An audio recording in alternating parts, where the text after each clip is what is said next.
చక్కపరిచి మమ్మల్ని చక్కపరచమని ప్రార్థిస్తున్నాం తండ్రి. ఆమేన్.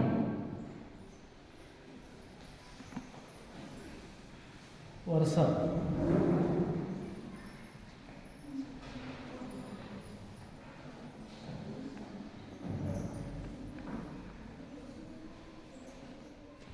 కొందరు వరుసలో కూర్చుంది. ఎవరైనా చూస్తూ నేర్చుకోవాలమ్మా, పొద్దుమూకులు తెప్పించుకోవద్దు. ఇంత చెప్పినా మీరు అట్లనే కూర్చుంటారంటే నిజంగా మనం చదివినటువంటి లేఖన భాగంలో మత్తయి సువార్త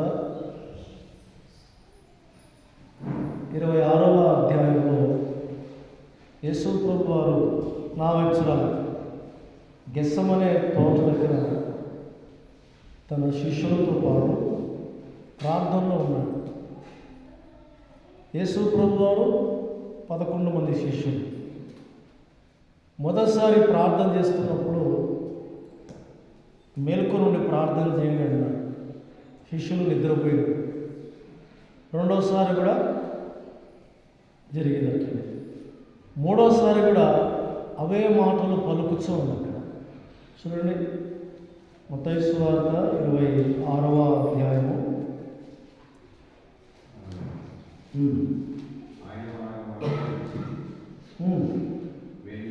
44వ వచనం. ఆయన వారిని మరలా విడిచి వెళ్ళి ఆ మాటలు చెప్పుచు 3వ మారు ప్రార్థన చేసి 3 సార్లు కూడా యేసు ప్రభువారు 11 మంది శిష్యులతో మాట్లాడిన మాట ఏంటంటే, మీరు ప్రార్థన చేయండి, మేల్కొని ఉండండి, ప్రార్థన చేయండి, మేల్కొని ఉండండి, ప్రార్థన చేయండి అని చెప్పి, సాధ్యమైతే ఈ గిన్నె నా ఎదురు నుండి తొలగించు, అయినా నా ఇష్ట ప్రకారం కాదు, నీ చిత్తమే జరిగించుని మాటలు పలుకుతూ శిష్యులతో సంభాషణ చేస్తున్నారు. ఏం చిట్టమా?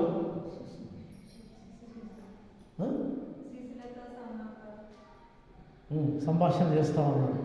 ఓకే, అట్లా జరిగిన తర్వాత ఏమైందంటే, అక్కడ 45వ వచనంలో వారు అలసి అని అక్కడ చూడండి, 45వ వచనం. ఇక నిద్రపోయి అలసట తీర్చుకుని. రాత్రి మనం నేర్చుకుంటున్న పాఠం ఏంటంటే అలసిపోయి లేదా అలసట తీర్చుకుని. ఎవరు అలసిపోయినారు ఇక్కడ? శిష్యులే. యేసు ప్రభు మాత్రం అలసిపోలేదు.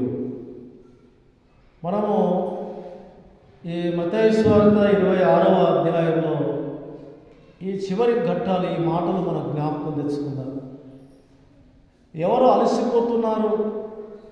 ఈరోజు చూడండి, ఎక్కడైనా కానివ్వండి, ఎవరినైనా కానివ్వండి, చిన్న మందిరమైనా, కొట్టమైనా, పెద్దదైనా, పెద్ద మందిరం 50,000 మంది పట్టినా సరే, ఈరోజు మీరు ప్రార్థన చేసుకున్నారా, వాక్యం చదువుకున్నారంటే ఎన్నో మాటలు చెప్తారు.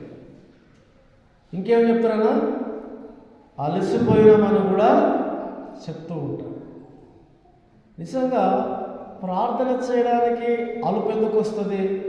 ప్రార్థన చేసేటప్పుడు ఏమైనా 50 కేజీలు సంచి మీదేసుకొని ప్రార్థన చేస్తామా? లేదు. పోనీ ఏదైనా ఎక్కువ భారం పెట్టుకొని ఉంటాయి. కానీ ప్రార్థన చేయడానికి చాలా మందికి నిద్ర మొట్టమొదటిది, దరిద్రము మొట్టమొదటిది, అపాయము ఏమిటంటే నిద్ర. అయితే వీరు యేసు ప్రభు వారు నిత్యము ప్రార్థన చేస్తున్నారు, శిష్యులకు నేర్పించినాడు. ఆయన మాత్రం ఎక్కడ అలసిపోలే. అలసిపోయిందంతా ఎవరనగా 11 మంది శిష్యులు. చూడు, దేవుని గ్రంథంలో కొన్ని సందర్భాల్లో అలసిపోయినటువంటి సందర్భాలను జ్ఞాపకం తెచ్చుకున్నాను. చూడు, దేవుని గ్రంథంలో నుంచి న్యాయాధిపతుల గ్రంథం 8వ అధ్యాయం 5వ వచనం. న్యాయాధిపతుల గ్రంథం 8వ అధ్యాయం 5వ వచనం. నా వెంట ఉన్న జనులు అలసి ఉన్నారు. వీరు అలసిపోయినారు. ఎవరు వీళ్ళు అనగా, ఈ 8వ అధ్యాయము మొదటి వచనాల్లో మనం చదువుతాం. గిద్యోను మిద్యానీయులతో యుద్ధం చేయనప్పుడు ఆ యుద్ధంలో వారు చాలా అలసిపోయినారు. అలసిపోయిన వారికి ఆహారం కావాలి, అలసిపోయిన వారికి నీళ్లు కావాలి, అలసిపోయిన వారికి దాహం తీర్చడానికి చల్లని నీళ్లు కూడా అలసట తీర్చగలుగుతాయి. నేను ఎప్పుడు మర్చిపోను, 2002లో వచ్చినప్పుడు చెంబు నిండా నీళ్ళు తాగిపోతే మళ్ళీ హైదరాబాద్ వెళ్తాకు దప్పుకేది కాదు. ఈ 8 నీళ్ళు ఆఖరి కాకుండా కూడా చూసేది, బాగా తీయ ఉంటాయి మన నీళ్ళు ఈ పరిసర ప్రాంతంలో ఏటగడ్డకంతా. అయితే ఇక్కడ గిద్యోను ఆ జనులతో మాట్లాడుతున్నారు. అలసిపోయినారు, చదువుదాం ఏముంది, ఇంకా అలసిపోయినారు కనుక వారికి ఏం కావాలి? ఆహారం. ఏది ఆహారము? చదవండి, కింద వచ్చినారు.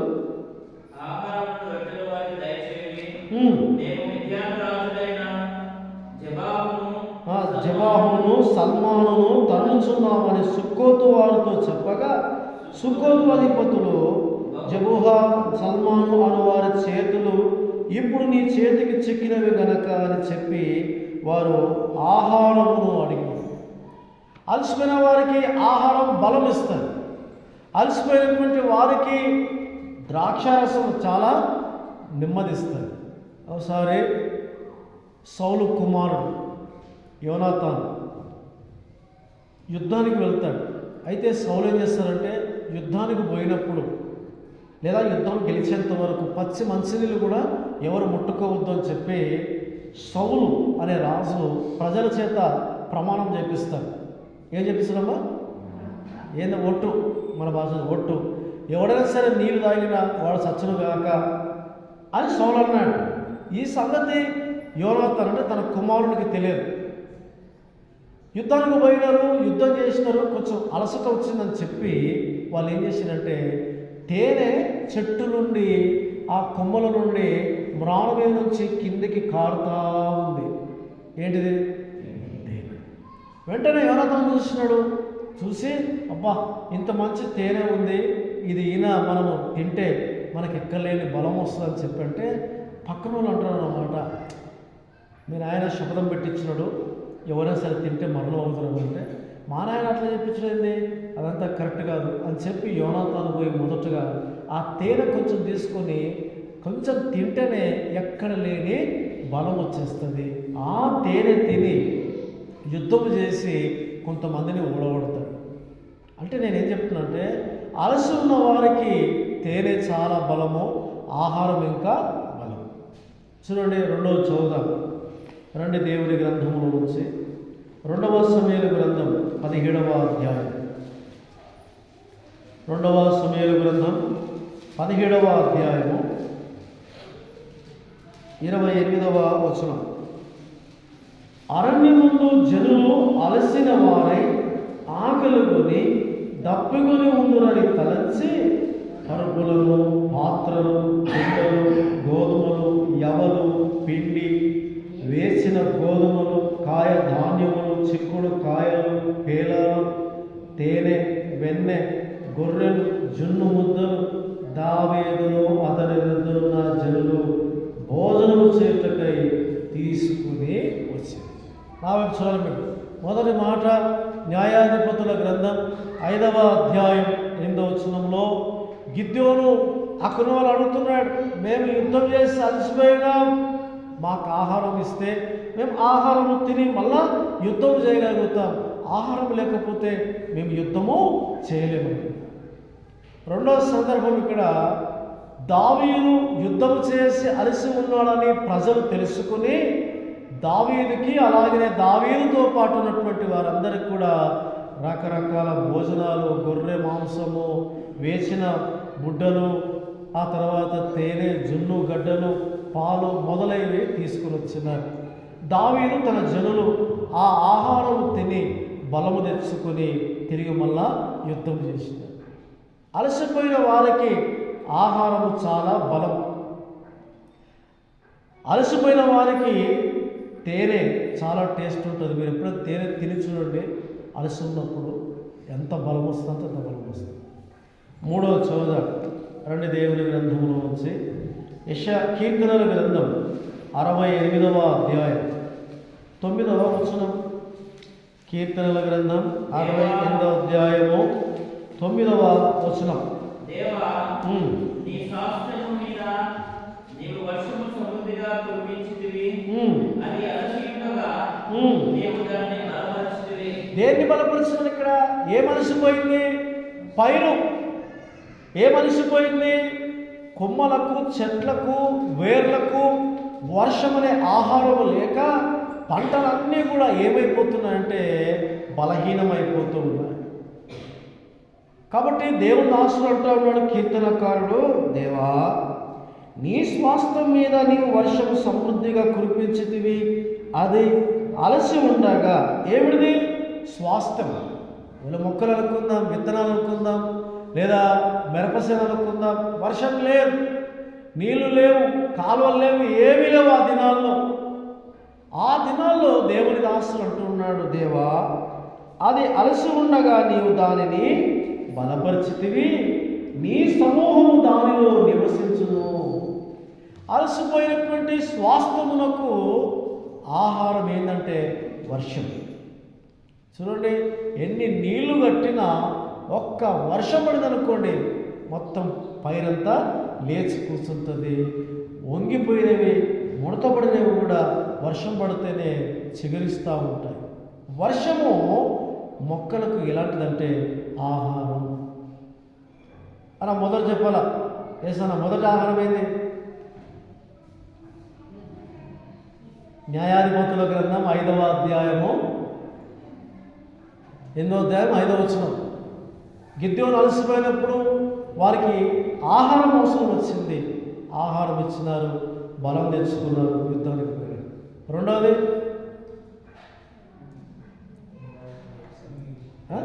రెండవ సమయాల గ్రంథంలో దావీదు తన జనులు అలసిపోయి ఉండగా ప్రజలు ఆహారం తీసుకుని వచ్చినారు, దాన్ని తిని బలము తెచ్చుకున్నారు. మూడవది, మొక్కలకి ఆహారం ఏంటి అంటే వర్షం. ఏంటిది? వర్షము మొక్కలకి, పంటలకి, చెప్పాలంటే మనుషులకు కూడా వర్షం చాలా అవసరం. చూడండి, 4వ యెషయా గ్రంథం 28వ అధ్యాయం. యెషయా గ్రంథము 28వ అధ్యాయం. నిజమే, అలసిన వానికి 11వ వచనం. నిజమే, అలసి ఉన్న వారికి నెమ్మది కలగజేయుడి, ఇదే నెమ్మది, ఇదే విశ్రాంతి అని చెప్పిన వాడు నత్తి వారి పెదవుల చేతను అన్య భాషతోనూ ఈ జనులతో మాట్లాడుతున్నారు, ఆయనను వారు వినలేకపోయారు. నిజమే, అలసిపోయిన వారికి నెమ్మది కలగాలి. ఎవరు అలసిపోయినారు? మొదటి మాట, ఎవరు అలసిపోయినారనా? గిద్యోను. చెప్పండి, అనండి, మళ్ళా గిద్యోను ఏమైనాడు? అలసిపోయినాడు. వాళ్ళకి ఏం పెట్టినారు? భోజనం అనండి. రెండవది, దావీదు అలసిపోయినప్పుడు జనులందరూ కూడా ధాన్యమును, గొర్రెలు, జున్ను ముట్టలు, లేకపోతే తేనె, రకరకాల గోధుమలు, బుట్టలు అన్నీ తీసుకొని వస్తే వాళ్ళు తిని బలం తెచ్చుకున్నారు. అలసిపోయినప్పుడు ఆహారం అవసరం. మూడవది, వర్షము అలసిపోయినటువంటి పైరుకి ఆహారం. మూడోదేనా?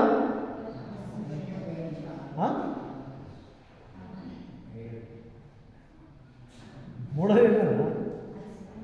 ఏంటిది? వర్షం అనండి. ఎవరికి? అలసిపోయిన మొక్కలకి, అలసిపోయిన పైరుకి, లేదా ఎండిపోయే పైరుకి వర్షం పడిందనుకోండి, ఎంత తిప్పుకుంటుందో. నిన్న కోనేరుకు పోయినప్పుడు ఒక మనిషితో బండి మీద ఎక్కించుకొని మాట్లాడుతుంటే, అరే కాలువలు భలే మారుతున్నాయని అంటే, ఏం చేస్తారు సార్, ఎంత కాలువలు మారినా పైనుంచి వర్షం పడితేనంట అలసిపోయిన కొమ్మలు. నిజంగా దేవుడు ఎంత గొప్పవాడంటే, బైబిల్ మనకే కాదు, తెలియని వారితో కూడా దేవుడు ఆ మాటలు పలికిస్తాడు. అలసిపోయిన సార్ కొమ్మలన్నీ అలసిపోయినాయి. ఏంటివి? మినుములు. అలసిపోయింది సార్, అన్నీ అంతగా పడిపోయినవి, ఎంత కాలువలు కడుతున్నా జమన ఏంటి మర్చిపోయినాయి? మినిమలు. మీరు విషయాలు, నేను మీకన్నా ఎక్కువ విషయాలు. మొదట చెప్పాలి మీరే. ఎవరు అలసిపోయారు మొదటగా? అన్నా మీకే అడిగింది. ఎవరు? ఏమైనాడు? ఎందుకు? యుద్ధం చేసింది చెప్పండి. రెండోది ఎవరు? దావీదు. మూడోది ఎవరు? మొక్కలు. అలసిపోయినారు కదా, అలసిపోయి మొక్కలే కదా. అలసిపోయినటువంటి వారికి నీళ్లు కూడా శక్తినిస్తాయి. నాలుగోది మనం ఏం చదువుతున్నాం ఇక్కడ? నెమ్మది. నిజమే, నెమ్మది లేని వారికి అనగా అలసిపోయిన వారికి నెమ్మది. ఏం నెమ్మదిస్తుంది? చూడండి, 119 కీర్తన 50 వచనం, లేదా 119 కీర్తన 169 వచనం. 119 కీర్తన 169 వచనం. అరే 119 కీర్తన 165. నీ ధర్మశాస్త్రమును ప్రేమించు వారికి ఎవరికి నెమ్మది వస్తుంది? అలసిపోయిన వారికంటే ధర్మశాస్త్రం. ధర్మశాస్త్రం అంటే దేవుని వాక్యం. దేవుని వాక్యం వింటే పిల్లలు ఎంత నెమ్మది వస్తుందంటే అది చెప్పనా సౌఖ్యము, మహిమాయుక్తం. ఒకసారి అందరు అలసిపోయిన రాత్రి నైట్ ప్రేయర్ పెట్టినారు. నేను ఎక్కువ రాత్రులలో ప్రార్థన ఎక్కువ గడిపినాం. చలికాలమైన, వర్షాకాలమైన, ఇట్లా కోఆపరేటివ్ కాలనీ ఉంటుంది అక్కడ. రోడ్ల మీదనే ప్రార్థనలు, రోడ్ల మీదనే ప్రసంగాలు, రోడ్ల మీదనే పాటలు. అలసిపోయినాం. మళ్ళా రాత్రి పాడుతున్నట్టు నాయన చర్చి పని చేసినాము అని బాధపడుతున్నాము. అప్పుడు ఓ యవనస్తుడు ఒక వాక్యం చెప్పినాడు. యోహాను సువార్త 4వ అధ్యాయంలో సమరయ స్త్రీ గురించి చెప్తూ, సమరయ స్త్రీ కుండ విడిచిపెట్టింది అని అన్నాడు. కుండ విడిచిపెట్టిందంటే ఏం తెలుసా? ఆమె బ్రతుకులో పాపం అనేటువంటి కుండ పగిలిపోయింది అనేటువంటి మాట చెప్తే, నేను నిద్రామత్తులో ఉన్నటువంటి నాకు ఎంత బూస్ట్ ఇచ్చిందో ఆ వాక్యం. ఎవరికి వాక్యం నెమ్మదిస్తుందంటే అలసిపోయిన వారికి. చూడండి, దేవుని గ్రంథములో రాయబడి ఎవరికి నెమ్మదంట? ధర్మశాస్త్రమును ప్రేమించు వారికి ఎంతో నెమ్మది కలదు. వారు తూలి తొట్టిలకు కారణమేమీ లేదు. ఎందుకు? ధర్మశాస్త్రం వాక్యం. అలసిపోయినప్పుడు విను, అలసిపోయినప్పుడు చదువు, అలసిపోయినప్పుడు పాటలు పాడు, అలసిపోయినప్పుడు పాటలు విను. ఎంత బలం వస్తుందో. మనకు పాటలు రావు, ప్రార్థన రాదు, బైబిల్ కూడా చదవలేము, వినలేము. ఎట్లా వస్తుంది నెమ్మది? అలసిపోయినాం, సమస్యలిపోయినాం. దేవుని వాక్యం అప్పుడు వినండి చూడండి. కాబట్టి పిల్లరా, ఎవరెవరు అలసిపోయినారు చెప్పాలమ్మా? ఎవరు? రెండవది, మూడవది మొక్కలు, నాలుగోది ఎవరు? ఎవరికి దేవుని వాక్యం ఉండదో పిల్లరా వారు అలసిపోయినట్టు. ఎవరికి దేవుని వాక్యం ఉంటుందో వారు బలము తెచ్చుకుంటారు. చూడండి, ఇదే యెషయా గ్రంథము 47వ అధ్యాయం. ఎందుకు అలసిపోతున్నారు? 47వ అధ్యాయము 13వ వచనం. 47:13. ఓకే. నీవు అలసి ఉన్నావు. నువ్వు అలసిపోవడానికి కారణమైంది. నంబర్ 1, జ్యోతిష్యులను, నక్షత్ర సూచకులు, మాసచర్య చెప్పువారు నిలబడి నీ మీదికి వచ్చేదని రాకుండా నిన్ను తప్పించి రక్షించుదేమో ఆలోచించుము. వారు కొయ్య కాలువలైన అగ్ని వారిని కాల్చివేయుచున్నది. జ్వాల యొక్క బలము నుండి తమ్మును తాము తప్పించుకొనలేక ఉన్నారు. అది కాచుకొనుటకు నిప్పు కాదు, ఎదుట కూర్చుండి కాచుకున్నది కాదు. నీవు ఎవరిని కొరకు ప్రయాసపడి అలసితివో వారికి అలాగే. ఎందుకు అలసిపోతున్నారు? వాక్యం లేదు. ఎందుకు అలసిపోతున్నాం? ప్రార్థన లేదు.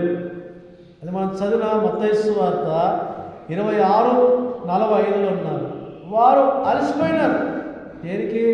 తిరిగి ప్రార్థన చేసేటువంటి ప్రభు మాత్రము అలసిపోలేదు. ఆయన అంటున్నాడు, మరలా ప్రార్థన చేయండి. శోధన రాకుండా ఉండాలంటే మీరు ఏం చేయండి? ప్రార్థన చేయండి. శోధన రాకుండా మీరు మెలకోగలిగి ఉండి ప్రార్థన చేయాలంటే నిద్రపోతూనే ఉన్నారు. ఇప్పుడు చాలామంది నిద్రపోతున్నారు. ఏ నిద్ర? కుర్చీలో కూర్చొని కాదు. ఏ నిద్ర చెప్పనా? వాక్యం వినకుండగా మనిషి ఇక్కడే ఉంటాడు, కానీ మనిషి ఎక్కడే ఉంటాడు.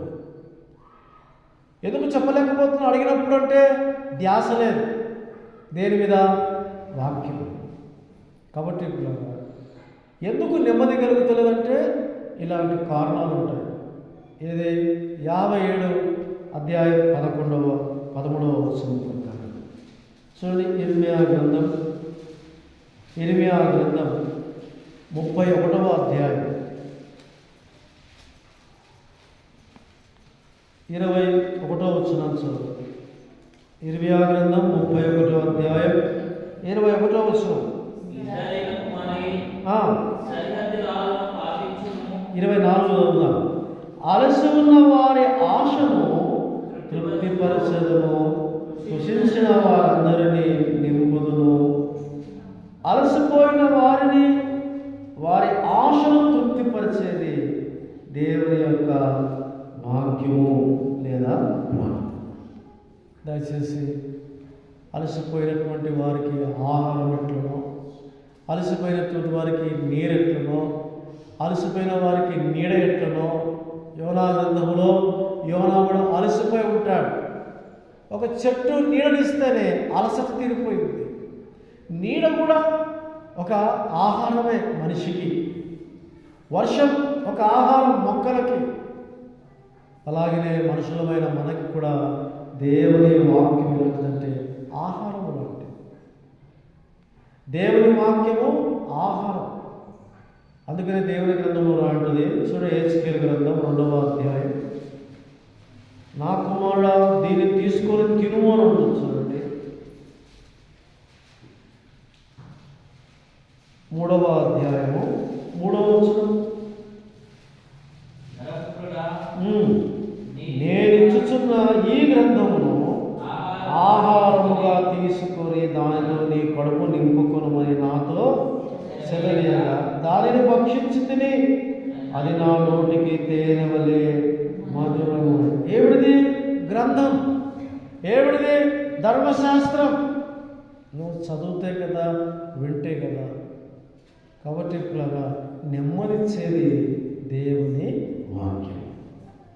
నీ వాక్యమే నన్ను బ్రతికించేది, నా బాధలలో నెమ్మది. అలసిపోయినప్పుడు నెమ్మది కలిగించే వాక్యం చదవాలి. అలసిపోయినప్పుడు ఒక నీడ ఎంత విశ్రాంతినిస్తుందో, యోనా అలసిపోయి ఎండకు దప్పికి తట్టుకోలేక ఎటుబోలు అర్థం కాక దూరం వెళ్ళిపోతే ప్రభు వెంటనే యోనాకి ఉన్న చోట చెట్టుని పుట్టి, ఆ చెట్టు అట్లా వస్తూ గొడవలాగా అయిపోయింది.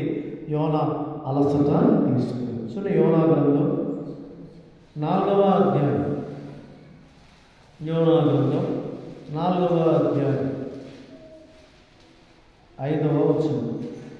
అప్పుడు యోనా ఆ పట్టణం నుండి పోయి దాని తూర్పు తట్టున బస చేసి అచ్చట మందలి ఒకటి వేసుకొని పట్టణములకు ఏమి సంభవించనో చూచుటకు ఆ నీడలో కూర్చొని ఉండేది.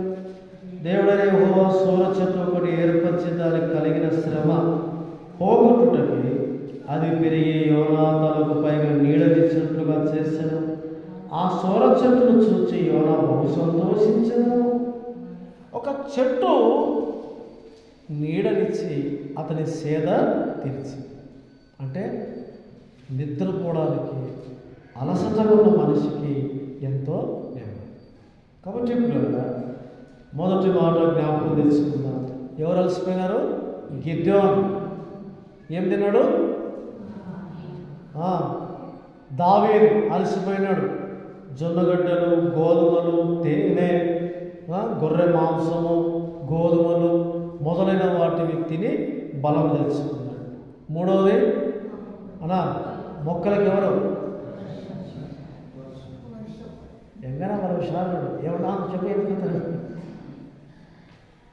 ఏమండి? మొక్కలకి ఆహారం, అలసిపోయిన మొక్కలకు వర్షం. నాలుగవది నెమ్మది నీకి లేకపోయి అలసి ఉన్నాడు. నెమ్మది లేనప్పుడు, శాంతి లేనప్పుడు వాక్యం చదవండి, ఎంత నెమ్మది వస్తుందో. వాక్యం వినండి లేదా పాటలు వినండి, ఎంతో నెమ్మది. కాబట్టి మనం అలసిపోయినాం, ఏం లేక ప్రార్థన లేక, అలసిపోయినాం ఏం లేక వాక్యం లేక, అలసిపోయినాం ఏమి లేక దేవుని సన్నిధి లేక. అలసిపోయిన మనిషి ఎంత బలహీనమైపోతాడు, నడవలేడు, కనీసము నిలబడడానికి కూడా శక్తి కలిగింది. ఈ లోకపరమైన ఆహారం తింటే ఎట్లా బలం తెచ్చుకుంటామో వాక్యం కూడా చదువుతూ ఉంటే. చూడండి, ఎజ్రా గ్రంథంలో ఎజ్రా నిలబడి ఉదయం మొదలుకొని అస్తమయ సమయం వరకు కూడా దేవుని ధర్మశాస్త్రము చదివి వినిపించుతూ ఉండను. 7వ అధ్యాయము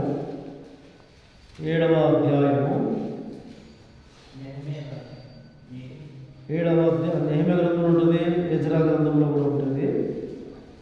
7వ అధ్యాయము 21వ వచనం నుంచి మనం చదివితే అక్కడ అతను ధర్మశాస్త్రమును చదివి జనులందరూ కూడా వినిపిస్తూనే ఉంటుంది. 21వ వచనము, 25వ వచనము, ఆ తర్వాత 8వ వచనము. నెహెమ్యా గ్రంథంలో కూడా ఎజ్రా నిలవబడి దేవుని గ్రంథమును చదువుతుంది. దయచేసి అలసిపోయినటువంటి వారికి ఆహారం ఎట్టనో నా వైపు చూడండి, అలసిపోయిన వారికి మంచినీళ్ళు ఎట్లనో, అలసిపోయిన మొక్కలకి వర్షం ఎట్లనో, పిల్లల నెమ్మది లేని మనిషికి కూడా వాక్యం అంతకన్నా శక్తినిస్తుంది. బ్రతికించేది వాక్యం, బాగు చేసేది వాక్యం, పరలోకం తీసుకుపోయేది వాక్యం. ఆ వాక్యం తినాలా, తిననంటే వాళ్ళు పేజీలు చెప్పుకొని తినరు. ఒక మంత్రగాడు నడుముకి తాయిత కడుతూ ఉన్నాడు. ఏం దుబ్బాన్ని తీసి చూస్తే ఒక రాగి, అదేమంటారు పేపర్లాగా ఉంది, దాని మీద దేవుని వాక్యం ప్రింట్ చేసినారు. తర్వాత దాంట్లో ఇట్లా పోడు చేసి దారం కట్టి నడుము కట్టినారు. సరే, దాని తర్వాత ఒక పేపర్ ఉంది, బైబిల్ పేపరే, బైబిల్ని చింపి కట్టినాడు. చింపి కట్టుకుంటే కాదు, దేవుని వాక్యము లోపలికి వెళ్ళాలి. అంటే నీకు గుర్తుండాలి. అప్పుడు ఏం కలుగుతుంది? నడుము కట్టుకుంటే నీకు కలలో లేదా రకరకాలు అనుకుంటున్నావు. ఆ వాక్యాన్ని లోపలుకుంటే అసలు సైతానికి సంబంధించిన ప్రభావం పనిచేయదు. నీకు ఎంత రోగం ఉన్నా కూడా పనిచేయదు. ఏం పనిచేయదు? అపవాదేదేమని ఏది కూడా కారణం ఏంటి? వాక్యం. కాబట్టి వాక్యం బాగా చదవండి, వినండి. నేను చచ్చిపోయేంతవరకు చెప్పే బోధ ఇదే, నేను మంచం ఎక్కేంతవరకు చెప్పే మాటలు ఇవే. బైబిల్ చదవండి, ప్రార్థన చేయండి.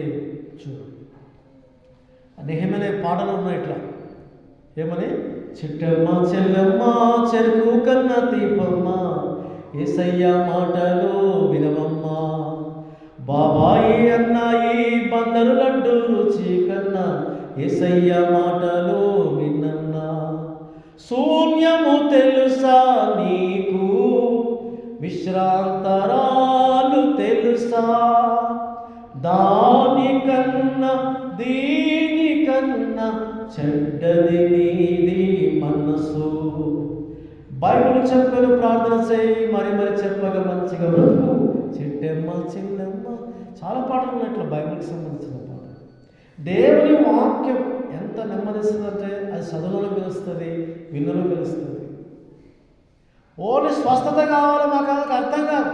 రోగం పోతుందేమో, రోగం పోతుంది కాదు, కానీ నెమ్మది రావాలంటే మాత్రం ఈ వాక్యం నువ్వు చదవడం ద్వారా, వినడం ద్వారా, గ్రహించడం ద్వారానే వస్తుంది. కాబట్టి అలసిపోయిన ఈ రోజున ఎవరికి ప్రార్థన లేదో పిల్లరా, వారు పరలోకం పోవడం 100% అసాధ్యం. ఎవరికైనా సరే, పాస్టర్కైనా సరే వాక్యం లేదు, ప్రార్థన లేదు, మోకాల అనుభవం లేదు, ఒక పాట కూడా రాదంటే పరలోకం పోవడం అసాధ్యం. స్వస్థతలు జరుగుతాయి, పిల్లలు పుడతారు, అవన్నీ జరుగుతాయి, కానీ పరలోకం మాత్రం రాదు. ఎవరికి రాదు? ఎవరైతే ప్రార్థన చేయరో, ఈ లేఖనాలను ఎవరైతే పరిశోధించరో, చదవరో పిల్లలు రాదు. అంబేద్కర్ గారి చరిత్రను చదువుతున్న పుస్తకాలు ఈ మధ్య 2019లోనే ఆయన దగ్గర అసిస్టెంట్గా ఉన్న వ్యక్తి చనిపోయాడు. ఆ చనిపోయిన వ్యక్తి కొన్ని పుస్తకాలు రాష్ట్రాడు. నా వైపు చూడండి, ఇట్లా టేబుల్ ఉంటేనంట, ఈ టేబుల్ నిండా పుస్తకాలు. ఏ పుస్తకాలు? అనేక రకరకాలవి. ఎవరు చదివేది? ఓకే, వీళ్ళు కూర్చోట్లయితే నిద్రసం బయట ఉండి ఇదంతా టేబుల్లో పైన పుస్తకాలు ఎవరు? అంబేద్కర్ గారు పెట్టుకున్నారు. ఆ పుస్తకాలు ఉన్నప్పుడంట బైబుల్ కింద ఉండేదంట, ఒకసారి మధ్యలో ఉండేదంట, ఒకసారి కింద ఉండేదంట, ఒకసారి మధ్యలో ఉండదు, కింద ఉండదు, మధ్యలో ఉంటా. చివరికి ఆయన చనిపోయే మూమెంట్లలో బైబిల్ పైన ఉంది, మిగతా కింద ఉన్నాయంట. 2019-18 మధ్యలో చనిపోయాడు. ఆయన పేరు నాకు గుర్తులేదు. అంబేద్కర్ గారితో కలిసి చివరి వరకు ఉన్నటువంటి వ్యక్తి. అంబేద్కర్ గారు ఉన్నప్పుడు మంచి యవనస్తుడు, మొన్న వృధాప్యం, చాలా పండు ముసలితనంలో చనిపోయాడు. రోజు బైబిల్ని చదివేవాడట. నిద్రపోయేది 2 గంటల కన్నా ఎక్కువ, తక్కువ, అంతకన్నా ఎక్కువ నిద్రపోయి ఉంటారు. ఎక్కువ పుస్తకాలు బైబిల్ ఇదే చదవడం. ఆయన జీవితంలో ఎక్కువ చదివింది ఏంటంటే బుక్స్, పుస్తకాలు. ఎక్కువసేపు చదివి దీనివల్ల ఏ లాభం లేదని చెప్పిన పుస్తకం పేరు చెప్తారు ఎవరైనా? ఓ పెన్నిస్తా, మనుధర్మశాస్త్రం. అందుకని కరెక్ట్ డిసెంబర్ 20వ తారీఖున ఆ మనుధర్మశాస్త్రం ఏం చేసాడు? ఎంతమంది ముందర? 1,00,000 ఇంచుమించు. ఆ మనుధర్మశాస్త్రంలో ఏమీ లేదు, దీని ద్వారా నష్టపోతారు మనుషులందరూ చెప్పి కరెక్ట్ క్రిస్మస్ పండుగ రోజే దాన్ని అందరూ చూస్తుండగా కాల్ చేశారు. అంబేద్కర్ రచనలు 119, 116. చూడండి, మీరు కూడా ఎప్పుడైనా వెతకండి. ఇవన్నీ గూగుల్లో ఉంటేవి, తర్వాతకి మాటలతో చెప్తారు అన్నమాట. దానిలో ఉంటుంది, నేను హిందువుగా పుట్టినాడు కానీ హిందువుగా మాత్రం చచ్చిపోను, పోతే క్రిస్టియన్గా ఉండి, లేదంటే బుద్ధిస్ట్లో ఉండి, ఎక్కడికైనా ఉన్నాడు. ఎందుకంత జ్ఞానం ఆయనకి ఎందుకంత తెలివి అంటే పుస్తకాలు చదవడం, అందులో అన్ని గ్రంథాలు చదవడం, బైబిల్ కూడా చదవడం. ఆయన అంటాడు లెక్కలేని సార్లు చదువుతాడంట. నేను 1 గంట, మహా అంటే 2 గంటలు ఎక్కువ చదవలేదు. కానీ ఆయన అట్లా కాదంట, 7-8 గంటలు చదువుతారంట. ఎన్ని గంటలు? 7-8 గంటలు. పిల్లరా, దయచేసి మీకు నెమ్మది రావాలి, మీ అలసి ఉన్న మీ ఆత్మలకు నెమ్మది రావాలంటే బాగా కానగలిగొద్దండి, గంటలు ప్రార్థన చేయండి. కనీసం గంటన్నర చేయండి. రోజుకు 10 అధ్యాయాలు చదవండి. ఇట్లా అంటే కోడేలో పిల్లడు అంటాడు, కొత్తగా వస్తున్నాడు, మన పేరు ఏదో ఉంది, మధు తమ్ముడు. ఏం సార్ 10 అధ్యాయాలు చదువుతున్నాడు అంటే, నేను 10 చెప్తా, కనీసం నేను 8 చదువుతానండి. రోజు చదవండి, అది జుంటి తేనె దారుల కన్నా మధురమే. చూడండి, 2 మాటలు చదివి ప్రార్థన చేస్తుంది.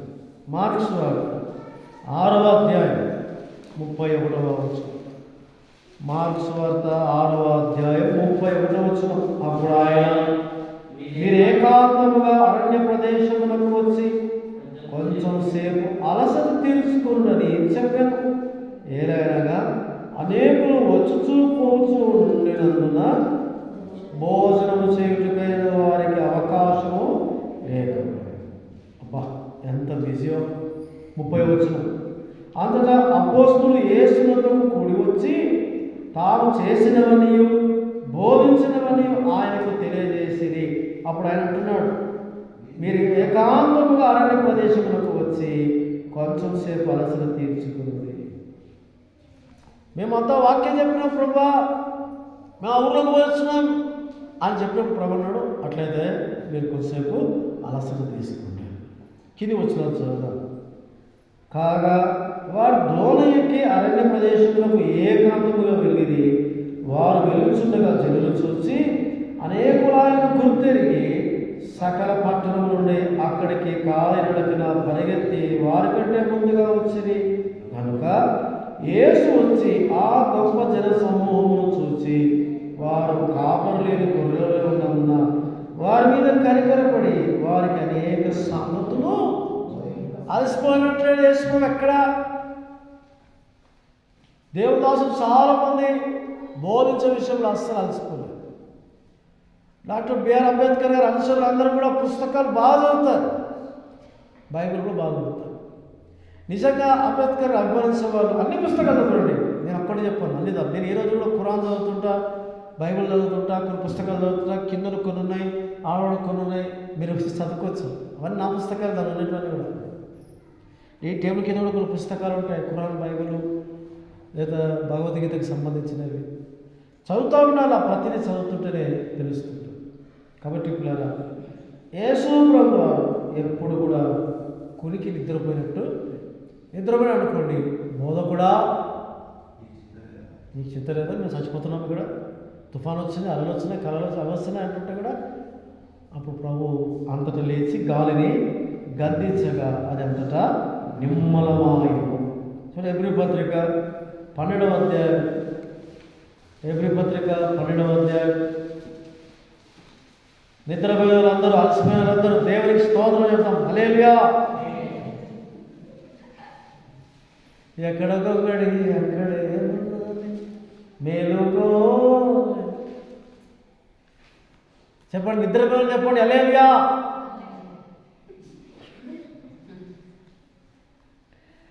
చూడండి ఏప్రిల్ పత్రిక 12వ అధ్యాయము 13వ వచనం, 3వ వచనం, క్షమించండి 3వ వచనం. మీరు అలసట పడకయు మీ ప్రాణములు ఇసుకయు ఉండునట్లు ఆ పాపులు తనకు వ్యతిరేకముగా చేసిన తిరస్కారముందయు ఓర్చుకొనిన ఆయనను తలంచుకునుడి. మనం ఎవరు తలుచుకోవాలి? అలసిపోయినప్పుడు, మనకు బాధ వచ్చినప్పుడు, దుఃఖం వచ్చినప్పుడు, పిల్లారా నేనైనా మీరైనా ఎవరు తలుచుకోవాలా? మనకి నెమ్మది రావాలంటే మనం ఎవరిని? ప్రభువుని తలుచుకోవాలి. అప్పుడు పిల్లారా అలసట తీరదు. పాపాత్ములు తనకు వ్యతిరేకంగా చేసిన కనుక మీరు ఆయనను తలంచుకోండి. ఎప్పుడు తలుచుకోవాలి? అలసట పొందిన. కాబట్టి ఈ రాత్రి మేము ప్రార్థన చేయలేం, అలసిపోయినామంటే నష్టపోతాం. మేము బైబిల్ చదవలేం, మాకు పనులు ఎక్కువైనాయి, సేలకు నీళ్ళు కట్టాలా, ఓకే మంచిదే. నీ పొలం ఎంతో, నీ జీవితం కూడా అంతే. నీ మొక్క అట్లా పెరుగుతుందో నువ్వు అట్లా పెరగాల, నేను అట్లా పెరగాల. నీ చెట్టు అట్లా కాయలు ఇస్తుందో, పూత ఇస్తుందో అట్లా నేను వేయాలి, నువ్వు వేయాలి. చెట్టు బాగుంది, నువ్వు బాగాలేవు. పంటలు బాగా తీస్తున్నారు, ప్రార్థన మాత్రం సరిగ్గా లేదు, వాక్యం కూడా సరిగ్గా లేదు. దయచేసి ఈ రెండు నాకు మీకు పరలోకానికి తీసుకుంటాడు. ప్రార్థన లేనివాడు పాపము చేయనివాడు అవుతాడు. పాపము చేయడానికి కారణం ఏమిటంటే వాక్యము లేకపోవట. 119వ కీర్తన 9వ వచనం, 119వ కీర్తన 11వ వచనం. కాబట్టి అలసినప్పుడు అలసట పడకయు మీ ప్రాణములు విసుకయు ఉండునట్లు పాపాత్ములు తనకు వ్యతిరేకముగా చేసిన తిరస్కారమంతయు ఓర్చుకొనిన ఆయనను అనగా యేసు ప్రభుని లేదా వాక్యముని ఏం చేసుకోవాలా? తలొచ్చుకోవాలా, గుర్తు తెచ్చుకోవాలా. వాక్యమునే విన్న వాక్యాన్ని కనీసం ఒక 2 వర్షాలైనా గుర్తుపెట్టుకోవాలి. కాబట్టి రాత్రి అలసిపోయినాం అందరం, నేను కూడా అలసిపోయినాను. కానీ ప్రార్థన చేయకపోతే ఉండలేను, బైబిల్ లెక్క ఉండలేను. నేనేమైనా మర్చిపోతా. పిల్లల్ని మర్చిపోయినా, భార్య మర్చిపోయినా, ఈరోజు నా కూతురు కాలం తీసుకోవాలా మర్చిపోయినా, ఏమైనా మర్చిపోయినాను. కానీ నా జీవితంలో ప్రార్థన వాక్యం మర్చిపోయినాను అనేది అస్సలు లేదు, ఉండదు కూడా. కాబట్టి రాత్రి దయచేసి అలసక ఉండునట్లు ప్రభువుని ఏం చేయండి, తలుచుకోండి. మనం బలహీనమైనప్పుడు నా వైపు చూడండి, ఇట్లా నేను పెట్టినప్పుడు నాకు ఇట్లా కాకూడదు, ఇంతవరకు కాలే. కానీ కొంతమంది షుగర్ పేషెంట్ ఇట్లా వణుకుతుంటారు. అప్పుడు వెంటనే ఏం చేయాలా? చక్కెరనో టీయో లేదా బిస్కెట్లు 5-6 బిస్కెట్లు తింటే ఈ షుగరింగ్ అనేది కంట్రోల్ అవుతుంది. అంటే ఒక ఆహారం కడుపులోకి పోయిన తర్వాత నరాలకు ఏమిస్తుందంటే బలం. అట్లనే ఈ వాక్యం నువ్వు చదవడం ద్వారా లేదా మనం చదవడం ద్వారా మనకేమొస్తుందంటే బలం, నెమ్మది వస్తుంది. ఏమొస్తుంది చెప్పన్నా? నీ చేనులు పచ్చగా ఉండదు కాక, ఎందుకంటే మీరు నిద్రపోతున్నారు కనుక.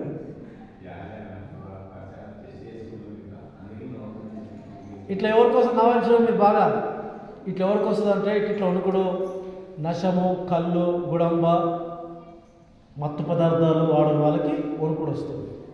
ఇంకెవరికి వస్తుందంటే భర్త నుంచి పుట్టుక నుంచి నరాల బలహీనత ఉంటుంది, వాళ్ళకు కూడా వస్తుంది. ఈ నరాల బలహీనత పోవాలంటే బాగా తినాలి. ఏమిటిది? ఏమైనా తినచ్చు. షుగర్ పేషెంట్ తప్ప మిగతా ఏదైనా తినచ్చు, ఈ రోగం పోతుంది. ఇంకెవరికి వస్తుందంటే షుగర్ కానీ బీపీ కానీ డౌన్ అయిపోతుంటే వణుకుడు వస్తుంది, నోరు వణుకుడు పోతుంది, నత్తి పోతుంది కొంతమందికి. అప్పుడు పిల్లలు దయచేసి తినండి ఏదైనా, లేకపోతే పడిపోతాం. కాబట్టి ఏ రాత్రి మనం అలసక ఉండినట్లు వాక్యమును తలంచుకుందాం. చూడు, ఇర్మియా గ్రంథం అయిపోయింది, 12వ అధ్యాయం 13వ వచనం. ఇర్మియా గ్రంథం 12వ అధ్యాయం 13వ వచనం.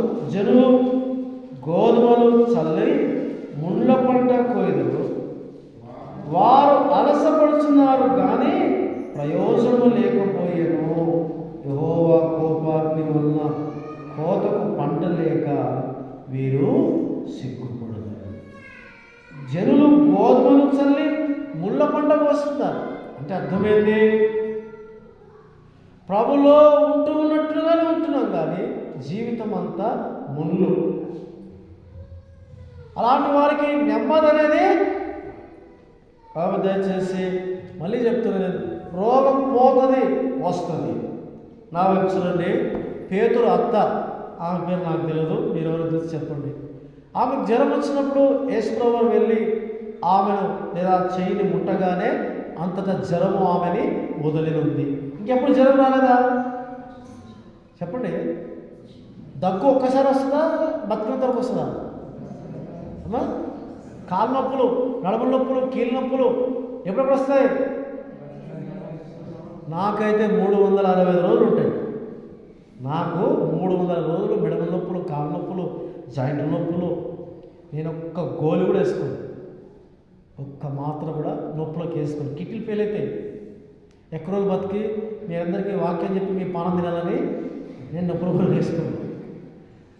నొప్పుల గోలు అస్సలు వేసుకోను. లైట్గా వాకింగ్ కొన్ని వామపులు చేస్తే కొంచెం తగ్గుతుంది.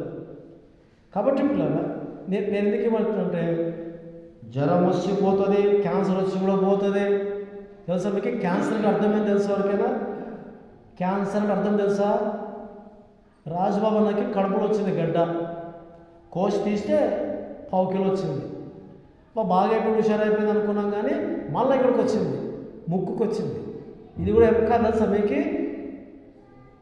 కూరంగడికి పోయి మీరు మెత్తటంకనే ఇది కూడా మెత్తటంకనే మనకి, ఇది కూడా ఎక్కనే.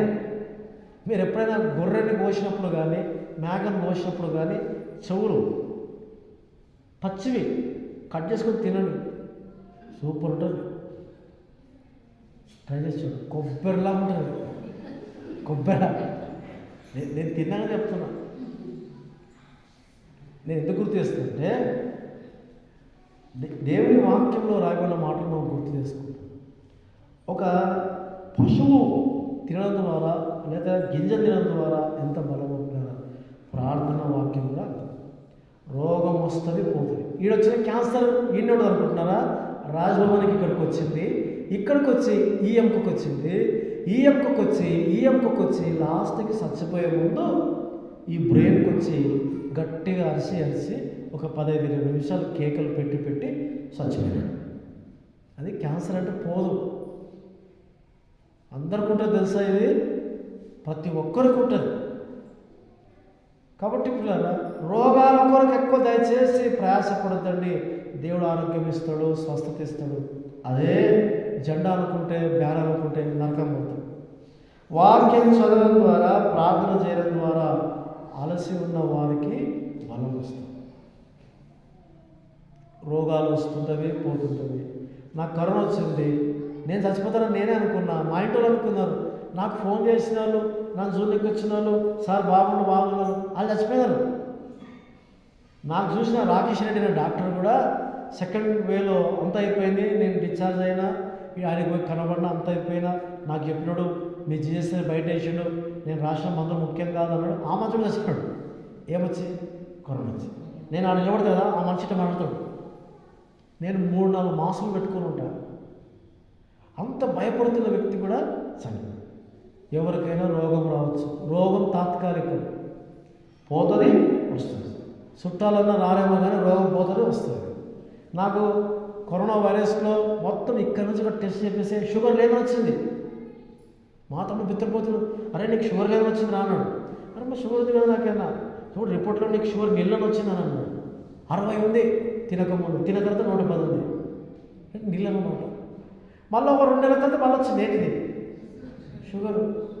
బీపీ అస్సలు లేదు నాకే, బీపీ 2010 అస్సలు లేదు. వచ్చేసింది. మళ్ళీ చెక్ చేసిన, పోయిందన్నాడు డాక్టర్. మళ్ళీ వచ్చింది. చుట్టాలన్నమాట. చుట్టాలు రాను కానీ రోగాలు వస్తుంటవి. కాబట్టి దయచేసి బలమైనది, నీ అలసట తీర్చేది ప్రార్థన, వాక్యం. ఈ 2 లేకపోతే ఎవ్వరు దేవుని రాజ్యానికి పోలేదు. అందరూ లేచిపోతారు.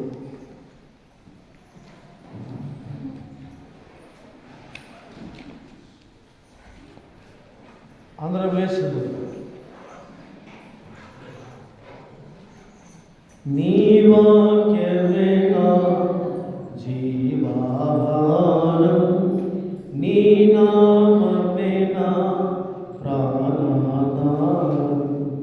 యేసయ్యా యేసయ్యా